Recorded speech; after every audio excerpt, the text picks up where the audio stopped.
Olá, seja muito bem-vinda, muito bem-vindo a mais um episódio e hoje para falar de um tema que é essencial para todo mundo, seja na sua vida pessoal, seja na empresa que você está trabalhando, seja você um especialista na área de cibersegurança. A gente vai falar de como esse tema é tão importante na vida de toda e qualquer organização e por que você já está atrasado em aprender e implementar algumas coisas de cibersegurança. Por isso que eu trouxe aqui a Andréa Tomé, uma das maiores especialistas nesse assunto. André, obrigado por estar aqui com a gente. Mas antes de a gente começar o papo, a troca aqui, se apresenta para a galera, quem é Andréa Tomé, onde você teve, o que você fez. Puxa, se eu for falar do meu tempo de carreira para eles, eles vão me chamar de Dino. Mas vamos lá. Eu sou Andréa Tomé, tenho mais de 30 anos de carreira. Comecei em cyber a contragosto, porque eu queria ser programadora. Sou formada em ciência da computação. Não queria, nem sabia o que era cyber quando eu comecei. Mas hoje eu não me arrependo nem um fio de cabelo, porque eu acho que assim é essencial para as organizações conseguirem alcançar o resultado e o objetivo ali que elas desenham nos seus planos a cada momento. Mas sempre trabalhei como consultora, já empreendi, já tive uma passagem ali como cliente, que foi a minha última jornada em um banco digital. Tem um montão de coisa para te contar, mas eu confesso que eu também quero que você me conte muitas coisas. Ah, boa. Vamos nessa então, vamos conversar. Especificamente de cibersegurança, eu vou falar como é que eu enxergo não sendo um profissional da área. Eu vejo que foi uma função que evoluiu drasticamente. Desde o tiozinho do TI que ficava lá fechadinho na salinha com ar-condicionado, rodando antivírus e os dados todos ali no CPU guardadinho, até o que existe hoje, que é uma complexidade infinita e interminável de ataques, proteções, reações, implementações, prevenções, num contexto que cada vez mais as empresas estão se conectando uma com a outra, o dado de um está na outra. Então, ou seja, uma teia hiper complexa para lidar e que foge do escopo de dentro de uma empresa. Então, quando eu olho para a tarefa de um CTO, de um desenvolvedor, pô, ele tem as ferramentas internas dele, ele vai lá, elabora, cria, coda e implementa. Quando você vê a atividade hoje de cibersegurança como um todo, num contexto mais amplo possível, né? Olhando para fraude, olhando para, enfim, questões de tecnologias digitais, proteções de dados, tem coisa que tá fora da empresa que ele também tem que ficar olhando, implementando, diagnosticando. Não é algo que ele sente e fala, pô, eu sei o que eu vou fazer do meu dia, do horário tal, até o final do ano. Porque muita coisa pode acontecer que não está nesse roteiro, que tem a ver com o ambiente externo. Como é que você vê essa evolução e para onde vai essa área? Isso tudo era uma pergunta. Tem volta, hein? Vamos lá. Cara, da porta para fora você tem toda a razão. É uma coisa muito complexa, né? A gente saiu lá de 25 anos atrás, onde o atacante ele procurava ali um website para pichar uma página e denegrir a imagem, o brand, a reputação de uma empresa. E a gente evoluiu para uma questão muito mais criminosa, que é vazamento de base de dados, venda disso numa deep web. E esse negócio é uma indústria, porque dá dinheiro, é uma indústria e vai evoluindo cada vez mais. O atacante ele está assim anos-luz adiante do que a gente viu há algumas décadas. Isso faz com que a gente, como profissional de segurança, tenha que se desafiar todo dia. Em contrapartida, levar essa visão para o executivo, para os profissionais internos. Caramba, é difícil, né? A gente fala muito difícil e traz essa visão de uma forma muito complexa para eles. Eu diria que, assim, trabalhar cadeia de fornecedores. A segurança hoje ela tem que permear por onde o seu dado passa em qualquer CNPJ externo. E as cadeias de fornecedores hoje, de qualquer empresa, em qualquer indústria, é extremamente complexa. Então, vai desde olhar, permear aí o fornecedor, ter a escuta do que está acontecendo no mundo. Não é só no meu mercado e só na minha empresa. Então, o ataque que vai acontecer hoje lá na China, na Rússia, amanhã está acontecendo aqui na América Latina e vem para a minha indústria. É uma loucura, é realmente muito complexo. E aí vamos por uma parte que é assim, tá, então qual que seria o primeiro passo? Porque assim, se o ambiente está cada vez mais complexo, eu preciso estar antenado para fora e ver como é que eu implemento dentro da empresa, o porquê que as empresas, assim como os indivíduos, já escolhem casa sei lá, num bairro mais seguro, ou protege a rede social, porque se alguém invade a rede social dele, ele parece que vai morrer. Por que que ele sai de casa e fecha a porta? Por que que as empresas não começam do jeito certo? Qual que é esse jeito certo? O primeiro passo para começar qualquer negócio do jeito certo em cyber, mesmo não sabendo nada de cibersegurança. Porque assim, as pessoas compram casas, eles sabem fechar a porta porque sabem, é importante fechar a porta, né? É importante eu ter uma senha na minha rede social, porque se alguém pegar, eu tô lascado. Sim, o que falta para dar esse primeiro passo? Qual que é? Eu acho que o primeiro passo é acreditar que a ameaça não acontece só na casa do vizinho, né? Porque a gente vê muitos profissionais executivos hoje que falam, isso nunca aconteceu aqui, Andréia. Tchau, não vou trabalhar essa linha que você está me propondo. Então, primeira coisa é mindset. A segunda coisa seria ter uma conexão onde o profissional de cyber consiga levar com didática, com clareza, para os executivos, para os profissionais de negócios, o que efetivamente é cyber, por que é tão complexo, porque é todo um ecossistema, né? O que para você ver em mente quando você pensa em cyber? O que eu teria que implantar primeiro? Vamos ver o que... Para mim, olhar de leigo seria um antivírus. Legal. É uma ferramenta hoje a gente tem algumas pesquisas que mostram que eu tenho mais de 1.200, 1.300 fabricantes no mundo. Então legal, a gente começa com antivírus, aí tem que ter firewall para controlar o tráfego do que entra, do que sai. Aí eu tenho também a questão de uma série de vulnerabilidades de aplicação, porque tudo hoje está dentro de um app e navega ali por um app os principais produtos das empresas. Então, eu tenho lá um firewall, um antivírus voltado para aplicação.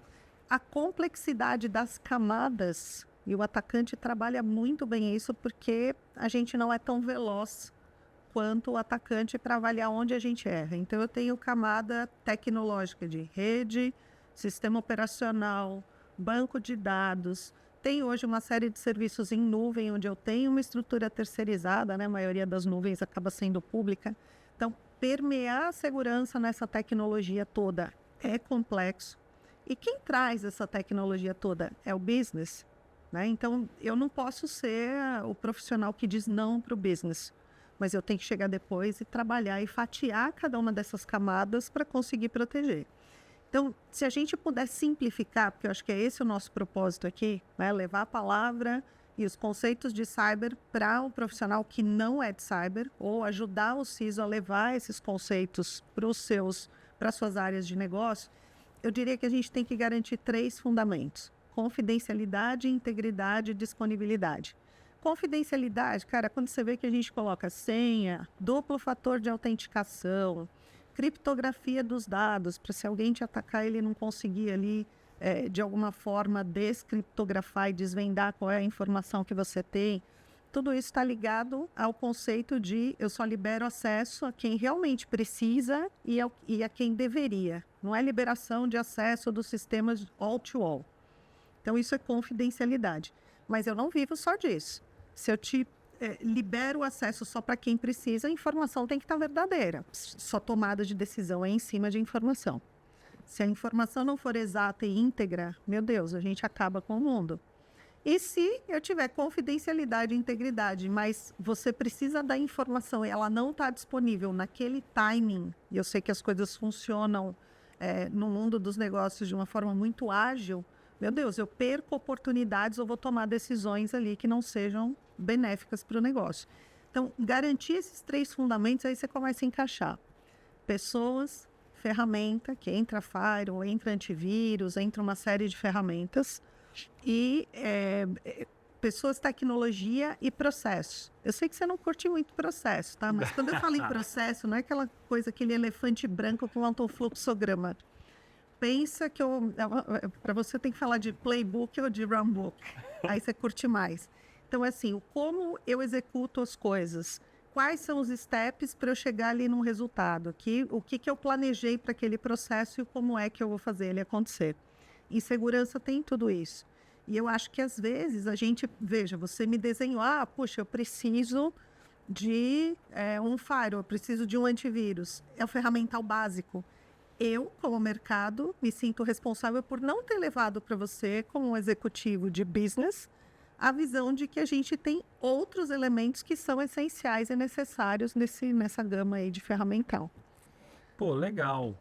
Então, sobre o processo, só para fazer um adendo, assim, como eu estou mais conectado a negócios, criação de negócios e tal, eu acredito no processo depois que eu fiz um discovery do que deu certo.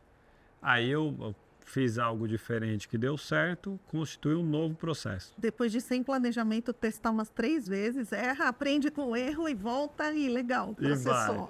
Entendi. Exatamente. Aí criou o processo, que alguém lá na frente vai falar, não, esse processo já está superado, eu vou criar um outro processo. Aí nessa linha, e aí a gente volta depois pro passo a passo de cyber. Nessa linha, dá para inovar em cyber? Sem dúvida, sem dúvida. Dá para inovar com um cyber que tenha a mente aberta para entender o que o negócio precisa. Que não seja um cyber que vai sair falando não por default. Que seja um cyber que consegue adaptar e dosar o nível de proteção que aquele negócio, aquele produto, aquela estratégia precisa. Então, eu começo a trazer você aqui um pouco para a teoria de risco. Eu tenho risco, tudo aquilo que pode acontecer, gerando impacto adverso. Eu tenho risco de estratégia, de processo e de projeto. Posso ter coisas dando errado naquilo que você planejou em estratégia, processo e projeto. Uma das perninhas de risco é risco operacional e embaixo eu tenho risco cibernético, certo?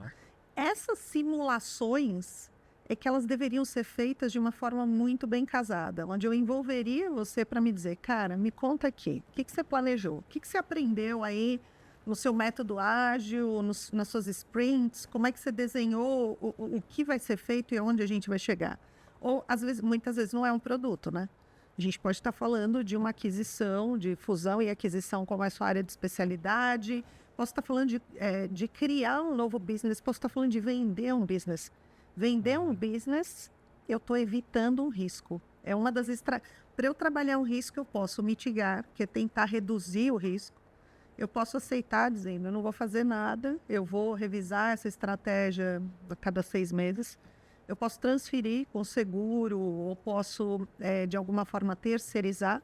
E posso evitar. Eu vou simplesmente eliminar aquele processo do meu radar. Então, quando você vende uma empresa, quando você tira uma linha de produtos, você está evitando o risco, em função de uma série de análises que você fez. Encaixa cyber nessa história, né? Cyber, ela consegue, de alguma forma, te ajudar a alcançar bons resultados, a reduzir perda, porque perda hoje, quando eu falo de um vazamento de dados, de ferir imagem e reputação, de reduzir receita, porque vão deixar de confiar na minha marca ou no meu produto, eu digo que cyber está me ajudando a não ter evasão de receita.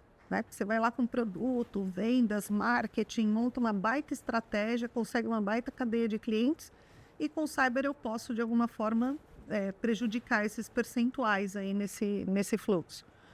Então, é por aí. Vamos pela linha do que eu digo que é o dilema do especialista.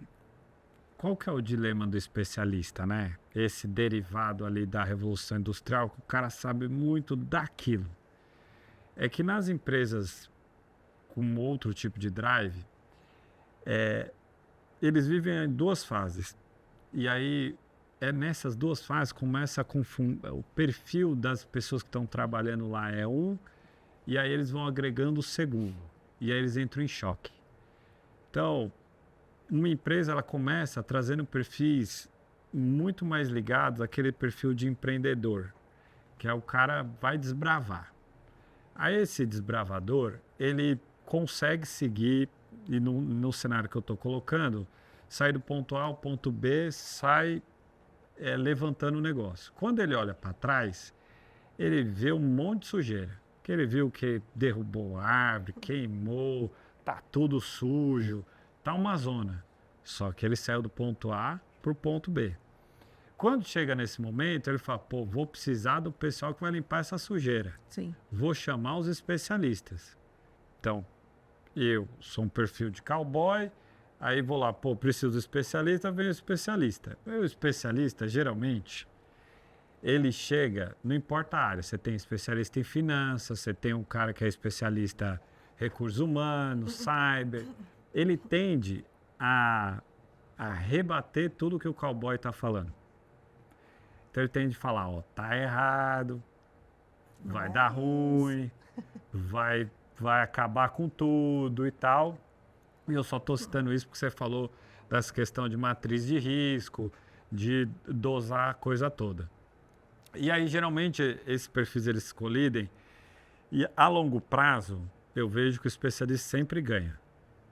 Mas ele ganha permanecendo na empresa, mas muitas vezes o cowboy, ele que abdica para ir para uma outra empreitada. Então, ele ganha muito dinheiro, vai e fala, valeu, tchau, tô indo embora, vocês que ficam com essa bucha aí. Só que, além disso, o especialista usa muito da linguagem como manutenção de poder, isso para todas as áreas. Então, o advogado pode falar da instrumentalidade das formas do embargo de infringentes da DPF. Aí o economista vai virar e vai falar assim, não, porque a elasticidade da demanda não está de acordo com o ótimo de Pareto do preço. E aí o cara de cyber também. Ele vai falar de Zero Trust e resiliência cibernética. Exatamente.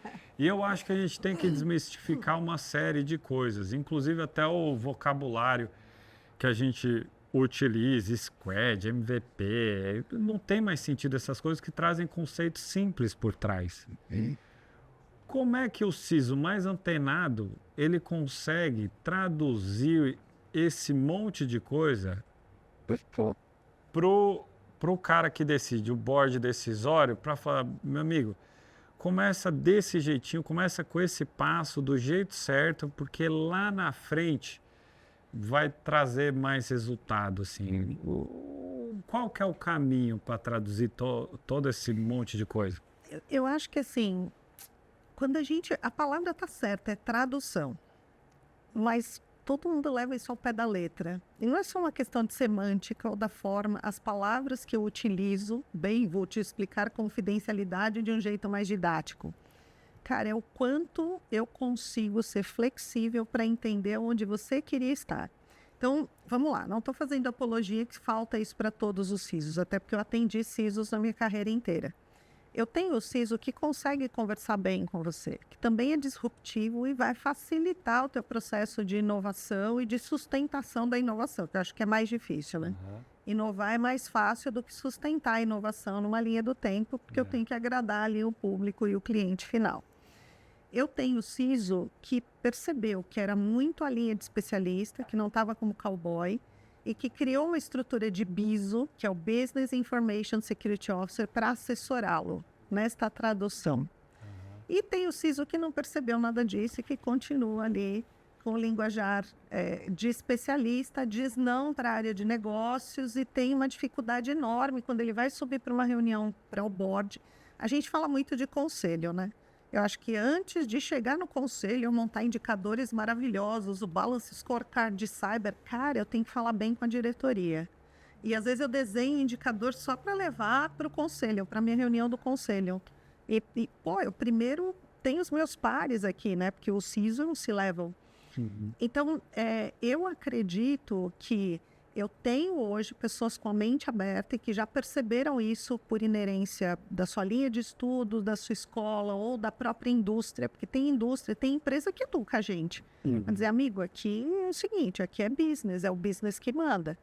Não é você. Você está dizendo não, então você não entendeu qual é a minha cultura, você não está enquadrado dentro daquilo que eu preciso como executivo, e ele acaba, de alguma forma, se integrando e interagindo mais. Então, eu acho que é muito mais do que só semântica, é muito mais do que só linguística, do que ortografia. Eu preciso me fazer presente, eu preciso gerar para você a vontade de me ter no seu squad. É muito diferente, né? O que normalmente a gente sabe que não acontece. Normalmente fala, esses caras de cyber, bota eles para chegarem depois, porque eles vão chegar aqui falando não. Então, eu preciso hoje mais do que entender um pouco da dinâmica, da sua dificuldade, de como é selecionar uma empresa para aquisição, de como tá bom, eu digo não tecnicamente, tá, mas e se você disser sim para uma empresa que eu disse não tecnicamente, eu não fui cowboy, o que eu vou fazer por você quando ela estiver aqui dentro? Né? Como é que a gente vai montar aí uma força-tarefa para o mais rápido possível colocar segurança do jeito que num processo de negócios, um processo novo, por exemplo. Sabe, André, que eu, assim, olhando pro Brasil especificamente, fazendo paralelo com outra área, que é uma área também conectada mais à dor. Cyber é mais conectado à dor, não é conectado ao amor de gerar mais caixa, não. O máximo que ele pode chegar é não vou perder, que é o jurídico.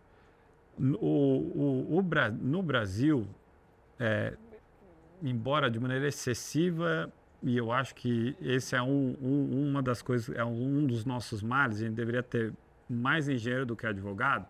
Os advogados meteram o bedelho em tudo. Em tudo quanto é coisa, assim, desde aspectos envolvendo a projeto de infraestrutura do país até economia, você tem advogado palpitando. Ao fim e a cabo, na cabeça da maioria dos decisores hoje, em qualquer empresa, ele fala, pô, chama o cara de legal lá para ver se pode. Então a pergunta pode ou não pode também é feita para legal. Sim.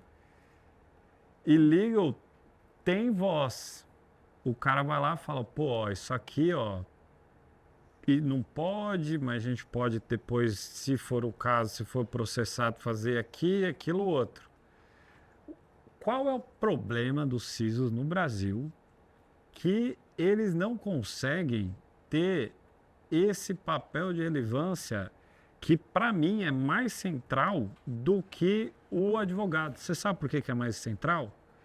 Porque a gente está num mundo onde todas as informações de uma empresa vai estar na nuvem, vai estar num servidor, vai estar em algum lugar. É a mesma coisa da minha vida pessoal. Se pegar o meu WhatsApp, pô, eu vou ficar desesperado. Se pegarem meus e-mails, eu vou ficar minha vida tá nessa bodega.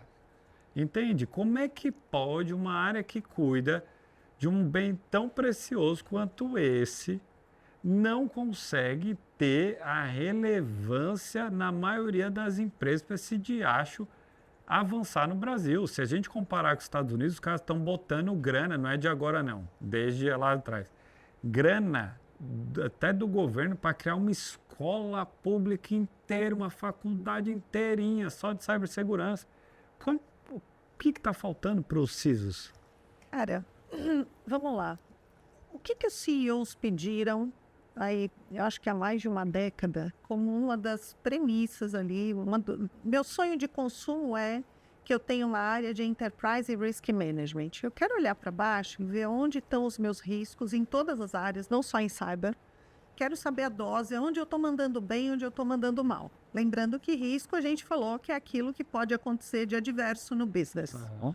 Os CEOs pediram isso. Não foi o povo de compliance, não foi o povo de GRC, que é a minha praia, não foi o povo de cyber nem de TI.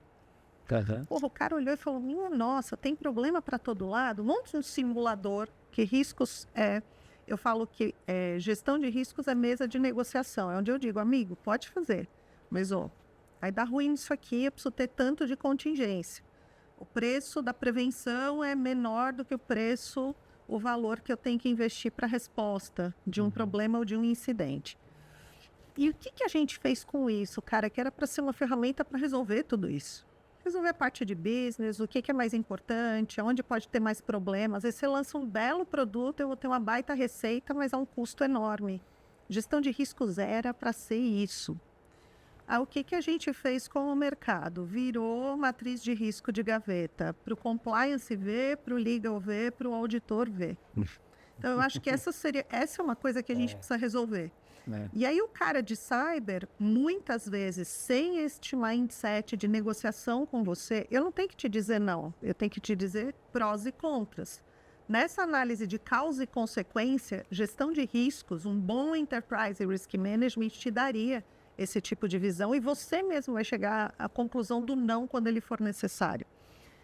Uma outra questão é, o cara de cyber, ele tem que olhar para o universo de riscos completo. Eu não tenho só risco de cyber numa empresa.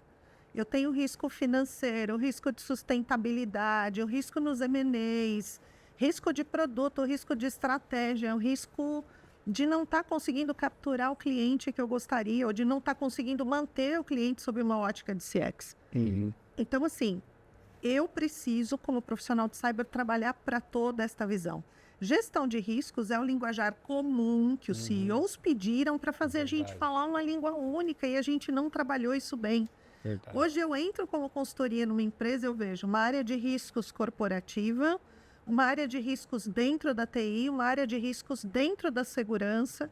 Aí eu tenho risco lá trabalhista, tenho uma área de riscos no legal e eu não tenho essa integração que um Enterprise Risk Management by the book nos pediu.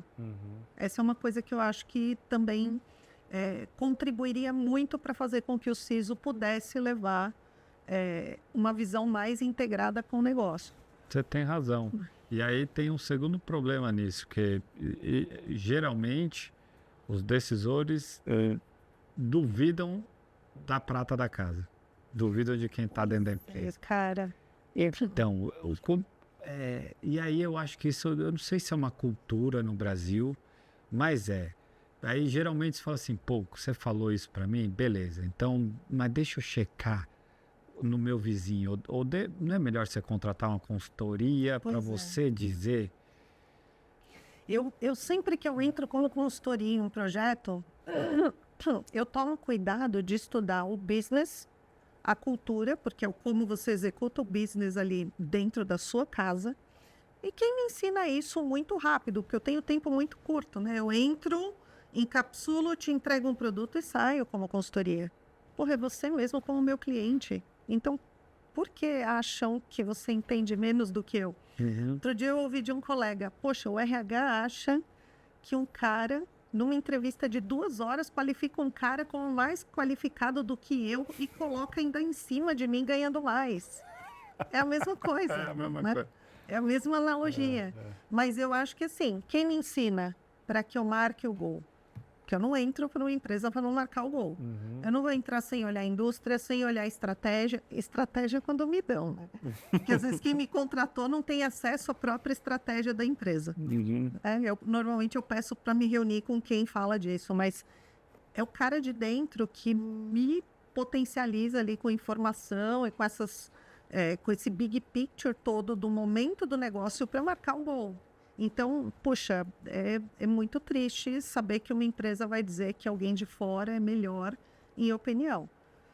Eu falo assim, né? Você precisa de alguém de fora quando te falta cérebro, que aí é grave, quando te falta braço ou velocidade.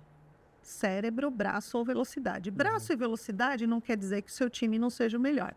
Quando te falta cérebro, assim, a solução não é colocar alguém de fora. A solução é talvez trocar uma peça ou colocar alguém de dentro que me supra a necessidade no dia a dia.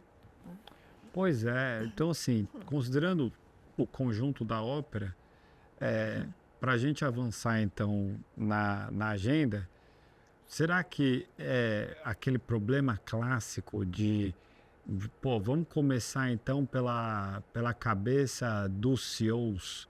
Só que para chegar na cabeça dos CEOs, precisaria a informação chegar até ele. E eu não, por conhecimento de causa de outras situações de outras áreas, muitas vezes a informação de dentro não chega de maneira tão efetiva ou ele não está tão ele não coloca tanta credibilidade com aquilo.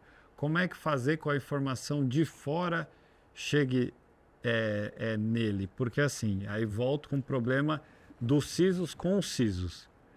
Que assim, é um grupinho muito fechado, eles estão todos conectados, eu vejo também por uma necessidade também de trocar informações, porque é um ambiente que cuida de problemas que estão fora, então também tem uma questão ali, tá acontecendo um problema lá fora, pode vir para cá e tal, embora hoje tenha muito ferramenta de monitoramento disso também, mas eu vejo que é um pessoal que tem pouca ousadia de abordar esses outros profissionais para não só traduzir, mas também entender a cabeça desses outros profissionais de área para começar a ser inserido, ou mesmo na imprensa de maneira geral, que a imprensa às vezes é um canal indireto para fazer com que essa informação chegue na cabeça desse CEO. É mais fácil falar com semelhante, né, Vitor?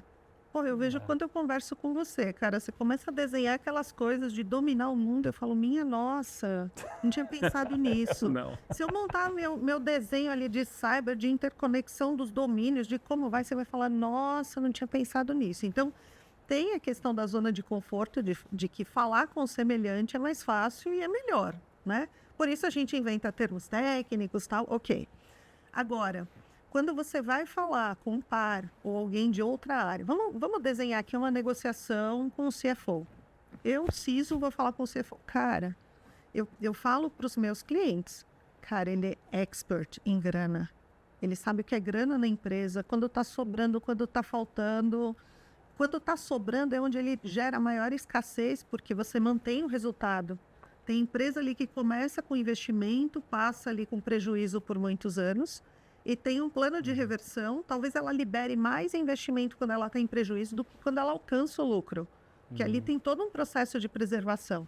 Você está aqui do outro lado, você fala, não quero saber, eu quero dinheiro, eu preciso implantar o Firewall, o WAF, o IPS, comprar um montão de scanner. E olha, se você não fizer isso, a gente vai ser invadido, tá? A gente vai ter aí vazamento de dados, tem a multa da NPD de privacidade, que é um teto de 50 milhões, meu Deus. Então, é muito mais difícil conversar e convencer um especialista. É diferente, eu diria que a gente está numa era assim, onde a gente está tentando, como profissionais de segurança, envolver cada um de vocês. Minha missão aqui é envolver o Vitor, né? O Vitor tem que comprar a nossa vibe para a gente continuar aqui falando sobre isso. Mas, assim, envolver as pessoas não é treinar e não é educar. Treinar, eu venho aqui e te dou um cursinho de cyber, técnico, acadêmico, do jeito que você quiser, com linguajar acessível.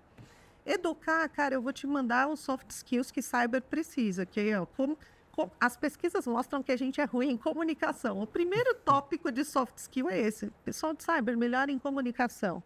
Visão crítica, análise crítica, principalmente para riscos, para causa e consequência, são soft skills importantes. Agora, te envolver, cara, não é aqui hoje que eu vou estar envolvendo esse cara. Vai ser na bateria dos próximos episódios que a gente vai conversar com outros especialistas para poder... Aí sim, eu vou contar para vocês em que momento falar, agora está envolvido. Não é envolvido, você comprou uma ideia. A gente está aqui para falar e para conseguir instruir as pessoas. Agora, a hora que eu vou sentir o sinal de você estar envolvido. Você falar, não, eu quero tocar esse negócio, eu quero fazer com que eu comece a ser um embaixador de cyber sem ser o CISO dentro da empresa. Porque ele sabe o quanto aquilo é importante para a criação do produto, ou para a gestão financeira, ou para manter o cliente, para o cliente não evadir ali para uma outra marca, para eu manter um market share, para eu aumentar a market share. Pois é, eu acho que falta informação de maneira geral para todo mundo. E fica alguma coisa sempre em potencial. Parece que existem áreas que também são isso, são os vendedores do apocalipse.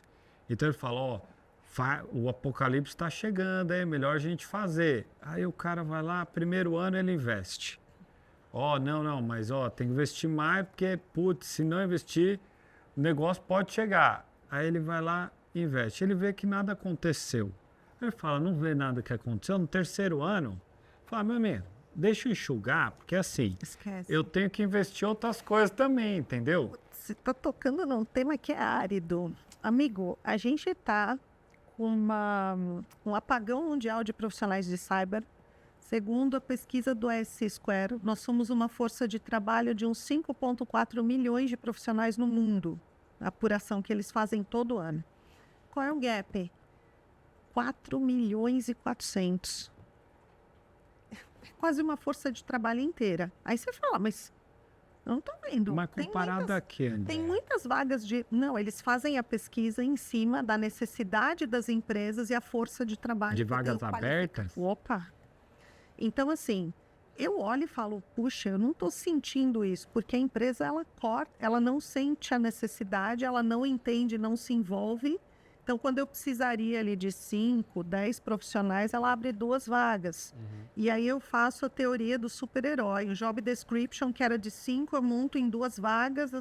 As mulheres já saem chorando com síndrome do impostor. Eu olho e falo, essa vaga tem o meu nome. Aí você olha e fala, meu Deus, nem vou submeter para vaga, nem vou me qualificar. E a gente também não está suprindo profissionais qualificados em porta de entrada.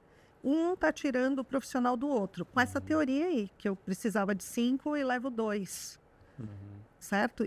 E aqui eu vou trazer uma outra coisa, vou deixar a bola para você, tá? Que aí é pergunta para você fazer para especialista.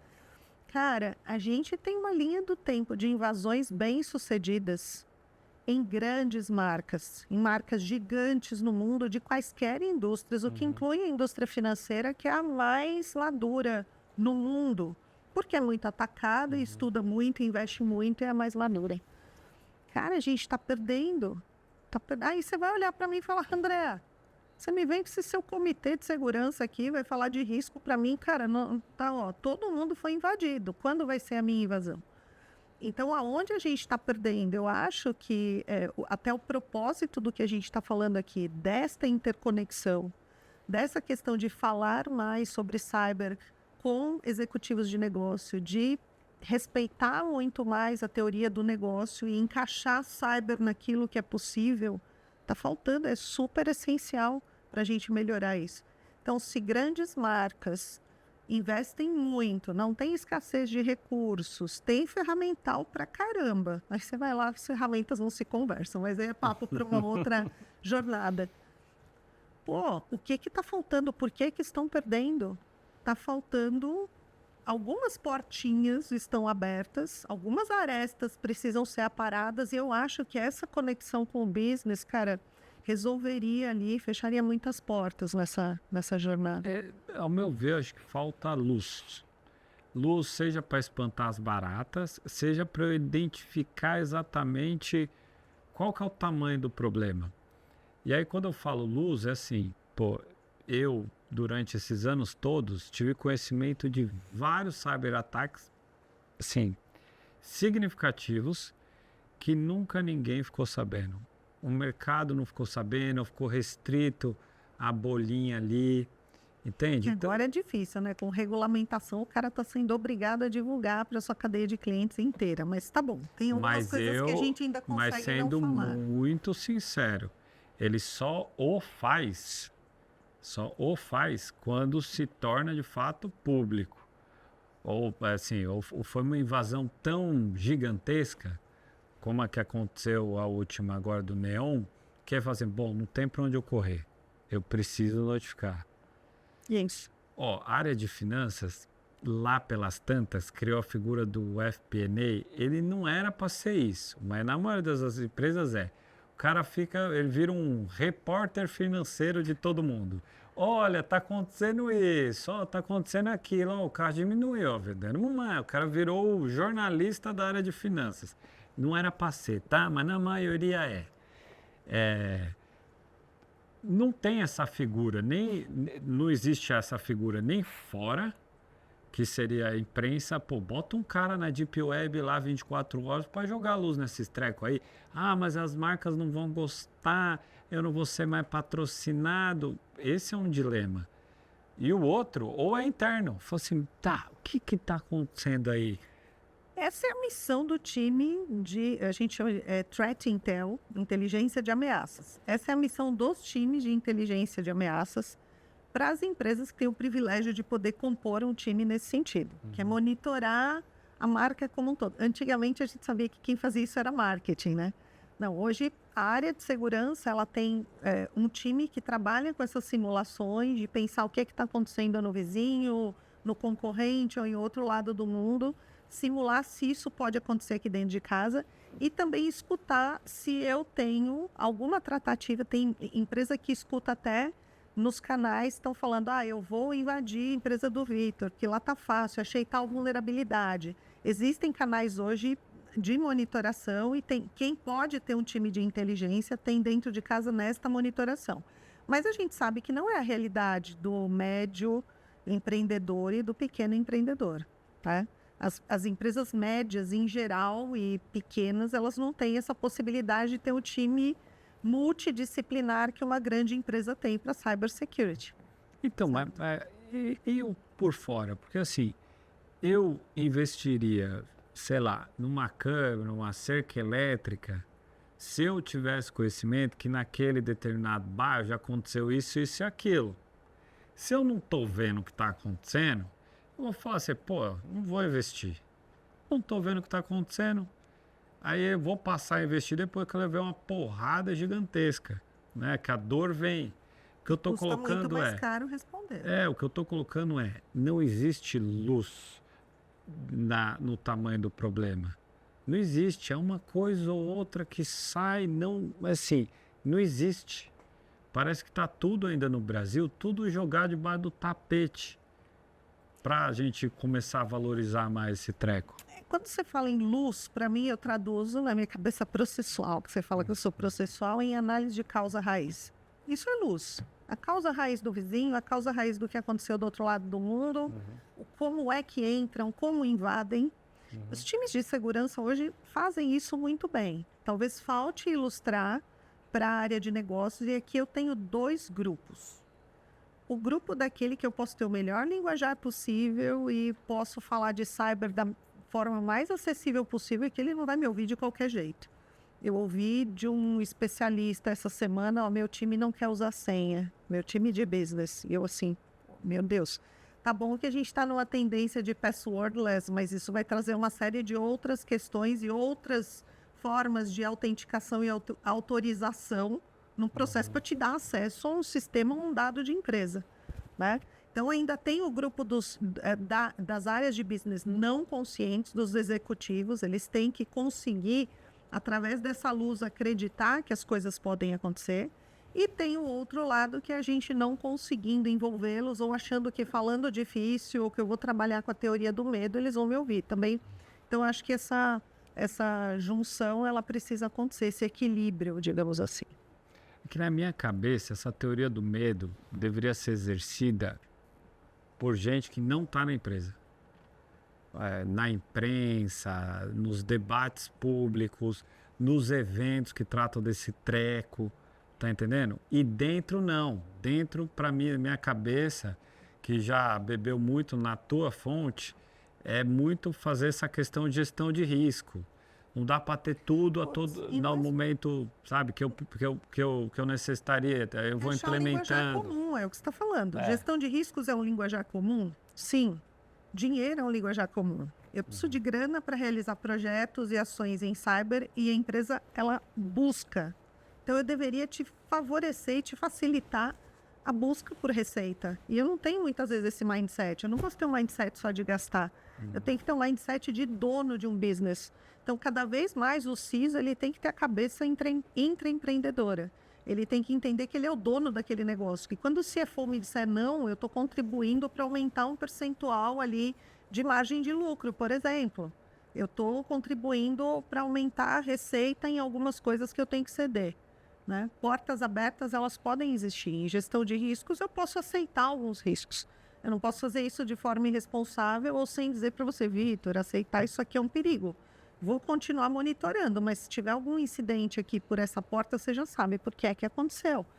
Então, por isso que eu falo que gestão de riscos é mesa de negociação. Esse linguajar é comum, O linguajar de negócios é comum, o linguajar do que acontece em outros lugares do mundo.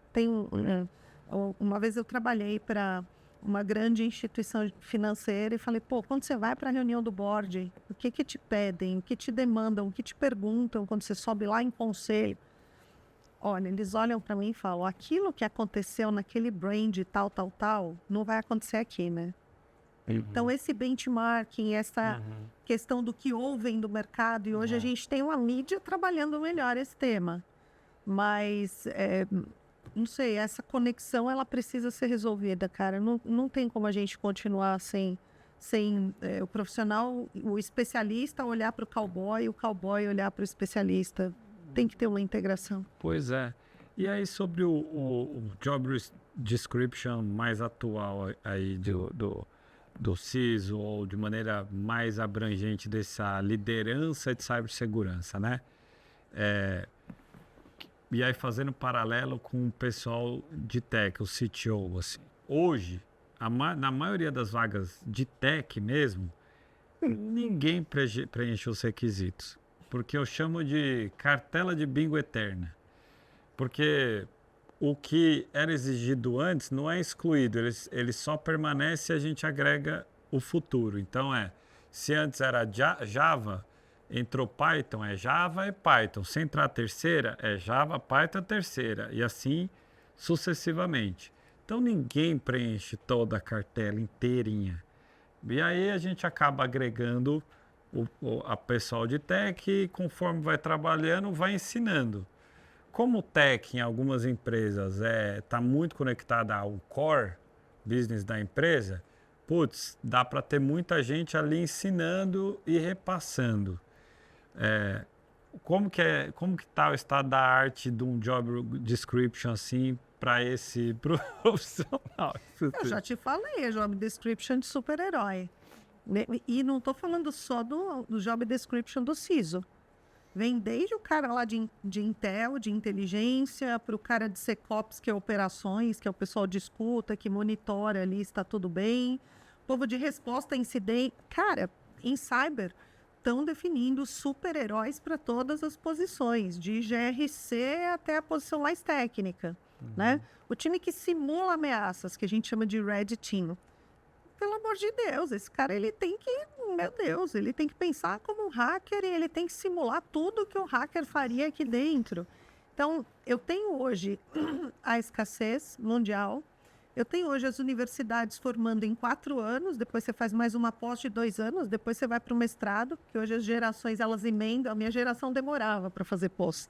Hoje não, hoje já sai de uma graduação, vai para pós, o mercado não está conseguindo suprir isso. Aí as pessoas entram menos qualificadas para as vagas e o atacante está super bem qualificado. Eu diria que tem uma pesquisa do Isaac que mostra que só 6% dos CVs recebidos são entendidos como de 75% a 100% com match para uma vaga. Só 6%. Ok? Eu uso esse dado, inclusive, para falar para as mulheres. Corta a sua síndrome do impostor aí e submete para a vaga. Falo para os estudantes, não estou fazendo apologia você não fazer faculdade. Faça, mas já submeta para uma vaga no teu primeiro ano de graduação e não no último, como era na minha geração. Porque vão precisar de você. Hoje as empresas têm bootcamps, têm programas internos de formação. Então, hoje vai muito pela linha de sprint, né? Traz o cara menos qualificado, eu monto ele aqui no dia a dia. Só que isso tem que ser feito com muita cautela, porque o atacante ele não tem essa de sprint, de job description do super-herói. A impressão que a gente tem, eles devem ter os problemas deles, a impressão que a gente tem é que é uma cambada de super-herói e atacante, concorda? Pelo êxito que eles têm aí com as ações que eles executam no mercado. Então, olhando o mercado como um todo e até conversando com algumas empresas de cyber, seja fabricante, seja integradora, esse tipo de coisa, a maioria, esmagadora maioria, fala que atende banco.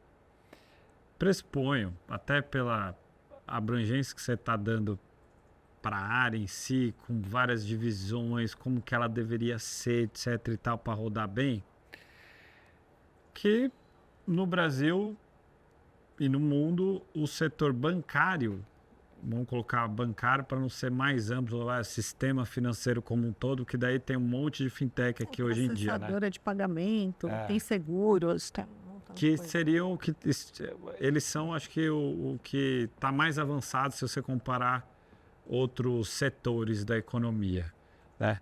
E aí, quando eu olho para esse setor específico, eu vejo algumas coisas. Então, ponto 1, eu vejo que foi o setor que mais rapidamente digitalizou dados pela necessidade das pessoas em terem conta bancária e tal, uma migração de caixa físico para caixa eletrônico, depois para uma plataforma. Tanto é que o Open Finance ele só deu ainda certo para o sistema financeiro. Se você olha para o sistema de saúde, por exemplo, o dado não está nem digitalizado, está tudo no papel de prontuário físico. Então, assim, é uma vergonha. E os outros, pior ainda. Então, foi o primeiro. Só que aí, o que eu vejo também? Eu vejo que tem regras, PCI. Eu vejo que antes de LGPD, a rebimboca da parafuseta, de Tem os órgãos reguladores de cada indústria pedindo coisas para cyber e para tecnologia. Mas acho que o financeiro saiu na frente. Ele, antes de GDPR, ou LGPD e seus primos e irmãos, ele avançou antes. Então, assim, era tudo, já tinha um enforcement lá de falar assim, pô, você precisa, a gente precisa, vamos todo mundo se conectar e vamos trabalhar em cima disso. É o segmento mais avançado ou tem outro que é mais avançado que... Sim, o setor financeiro é o mais atacado, que é onde tem o que o atacante quer. Tem grana, é o que ele quer ali, benefício, grana para desvio. Só que a gente... tanto é que é um setor extremamente atacado, responde aos ataques, aprendeu com isso e é o mais maduro, porque estuda muito o que aconteceu e como é que eles tentam evitar próximos incidentes. Mesmo assim, ainda são atacados. Mesmo assim, ainda tem problemas com ataques bem-sucedidos. A gente vê aí hoje na mídia. Eu diria que o setor de saúde, pós-pandemia, ou durante a pandemia, teve que crescer muito, assim, na dor, porque as grandes empresas já trabalham com prontuário eletrônico. A gente viu ataques no mundo aí sobre os hospitais, gente morrendo, não porque o atacante queria matar alguém, mas porque o cara vai lá e corta energia. Cortou energia, parou o teu respirador artificial. Cara, loucura. Eu não tenho acesso a ver a sua medicação que está no computador. Olha que loucura. Então, com a questão de LGPD, que está... Pensa assim, tá? Cyber trabalha dados confidenciais e sensíveis, em geral. A LGPD está focada em dado pessoal e dado pessoal sensível. São dados que te identificam como indivíduo. O sensível é tipo algo que eu possa usar contra você para te discriminar. Então, sua orientação sexual, qualquer doença que você tenha pré-existente ou não, a sua ideologia política é dado pessoal sensível. A sua foto, hoje né?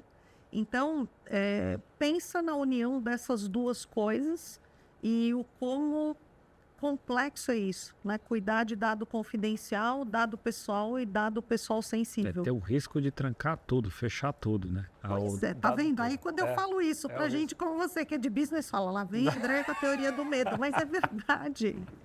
É verdade. É extremamente complexo, porque todas as indústrias hoje dependem de dados, tá? Eu sou acostumada a trabalhar em cyber indo para a linha de produção de qualquer indústria. Então, ia para uma farma, botava lá o jaleco nos meus racudos e dizia, vamos lá para produção, porque lá é o produto.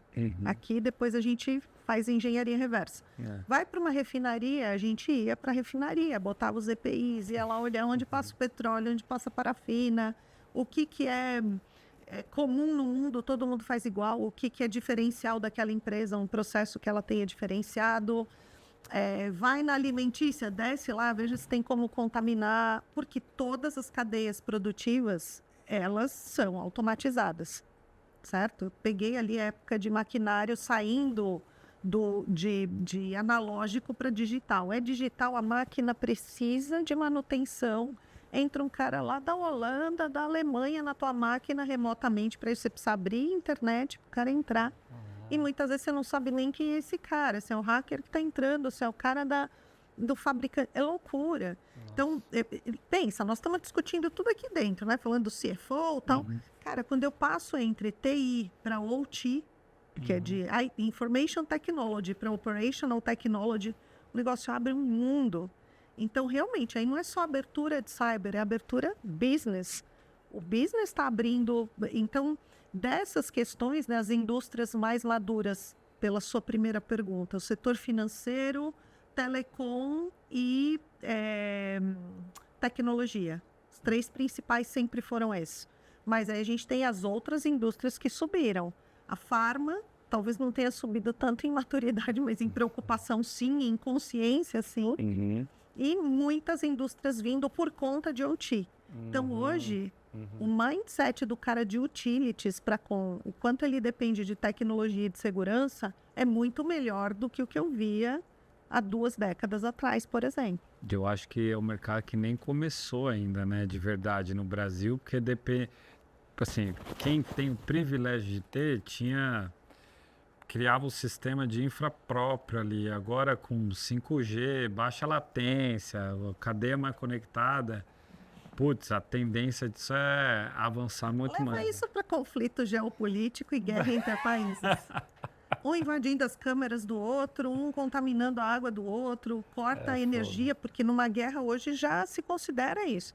Uma guerra, ela é física e cibernética também.